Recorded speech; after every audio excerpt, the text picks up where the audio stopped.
Big news, obviously, across the pond. The first patients are getting the COVID vaccine there. It'll soon be coming to our shores as well. And, of course, as that COVID vaccine becomes a reality, there's always people out there trying to take advantage of others. The FDA has actually put out a warning for folks to beware of fraudulent coronavirus tests, vaccines, and treatments. Joining us this morning is medical expert Dr. Jason West. Doctor, thank you so much for your time today. What is wrong with people? Not that you're the guy to answer that question, but man. But isn't that the truth? I mean, just when you think like 2020 can't get any more strange or weird or glum, I mean, we've got like 3 or 4 weeks left of the month, and like, let's just get it over and move on to a fresh start. But if you look at what motivates people to take action, one of the biggest things is fear. Mm-hmm. And we have this, pandemic and the virus, and we've got every day in the media, we're just hammer. Mankind as we know it's going to die and it's going to end, and we're going to the Omega Man and who's going to be left standing, all of that stuff.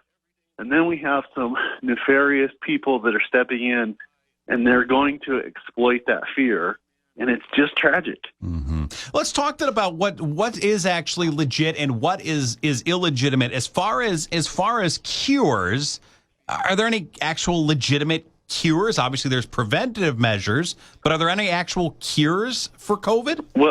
Well, it's such a interesting thing. Like the C word in medicine, you just have to be so careful with, because you can't say, "Hey, we can cure." Stomach problems or hormone imbalances or coronavirus or any. And what you really are trying to tell people is, look, you want to be as healthy as possible so that when you come in contact with the virus, that your body is processing that and gets rid of it, just like the immune system's supposed to. And one of the things that I wish we had more highlights on is there's millions of people that are getting over this.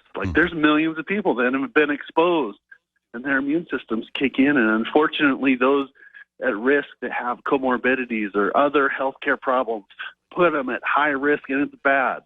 I'm not trying to downplay it at all. But then the other part of that is when I tell people, look, you just eat healthy and alive food, sleep, have some stress management, do some things that we know help your immune system, vitamin D, vitamin C, vitamin A, or all of those things. Are they going to cure coronavirus? Well, you can't say that. Is it going to help your overall immune system and health? We know that studies show that having adequate vitamin stores is pretty healthy for you.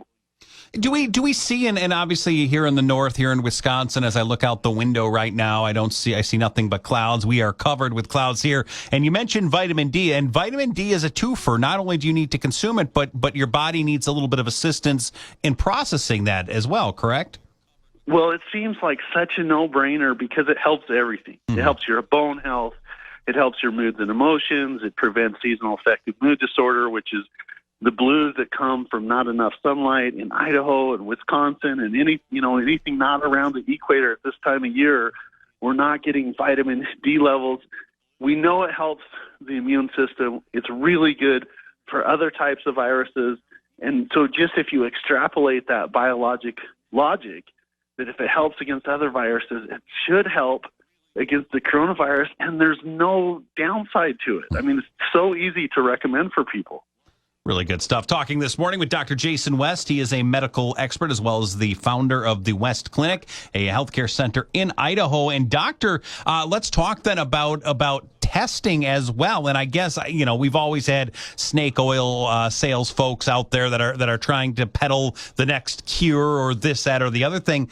But actual tests for the virus as well. There's people out there that are peddling fraudulent testing for coronavirus as well. Well, I saw, as I was getting preparation for the interview, and the FDA released, and in one of the other newspaper articles, they were saying, literally people are dressing up in white. And one of the things that they were talking about was, painter overalls and stuff like that, and putting up a kiosk and saying, hey, come in here, and for $240, we're going to, test you for the coronavirus. And they're getting people's information, Social Security card, credit card information, taking their money, and then not doing any tests. Oh, no. So you're saying, doctor, a white coat and massive debt doesn't make you a doctor? Maybe massive debt, but not just wearing that white coat doesn't make you a doctor. Well, you forgot the other thing. You have to use big words yes. that no one understands. Like, you have to add that and sloppy handwriting, yes. and then maybe there's like that consideration. But all joking aside, yes. what's unfortunate about that is the people. It seems like the people that are most, trusting and that are really trying to do what they're supposed to do, that, are motivated by fear, are the ones that are going to get the problems with. And it's kind of like, the grandma or the grandpa that gets a weird email from their grandkid, hey, I'm stuck in a different country and I don't have any money, or, it's the Nigerian prince scheme or something like that. And it's just that same thing of defrauding people. Now it's just on something that's scaring the heck out of everybody. It's the testing, and then it may be these fake vaccines that people are starting to come out with.